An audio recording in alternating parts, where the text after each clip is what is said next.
This is my last message addressed to the people of South Africa. To my dear wife and family, I will say goodbye in a different way. Our country faces so many challenges of a serious nature. I hold firm opinions about all of them, but decided to keep this message very short and only really focus on two issues, touching me and touching the country.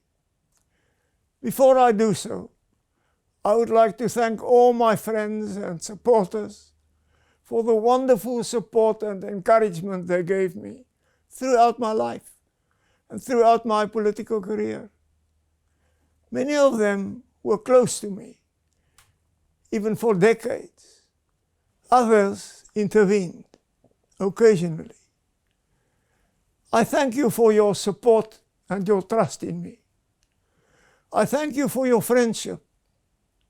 Thank you for having carried me on your shoulders for so many years.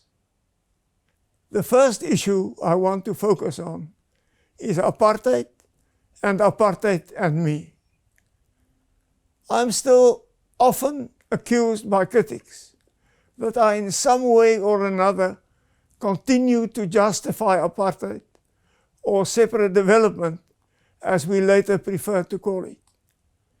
It is true that in my younger years I defended separate development, as I never liked the word apartheid. I did so when I was a member of parliament, and I did so as I became a member of cabinet.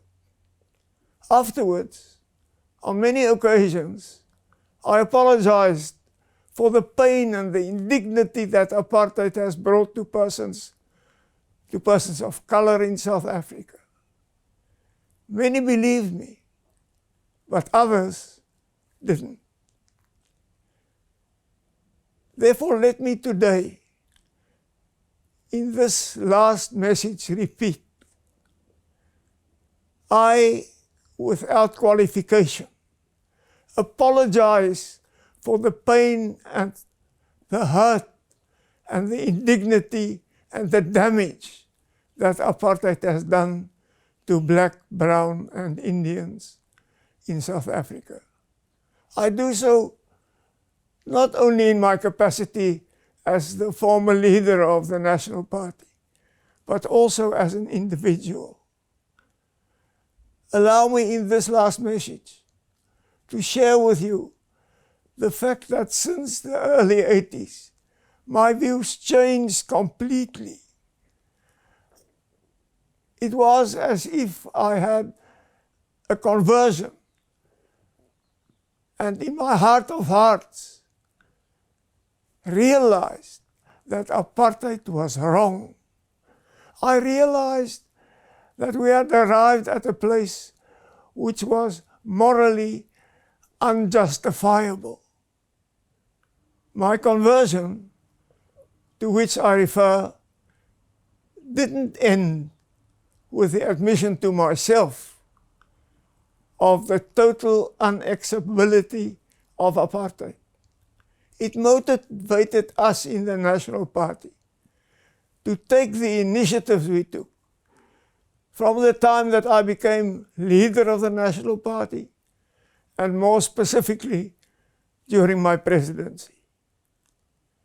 We did not only admit the wrongness of apartheid, we took far-reaching measures to ensure negotiations and a new dispensation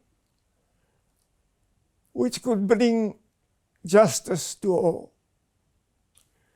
This brings me to the second issue I want to focus on.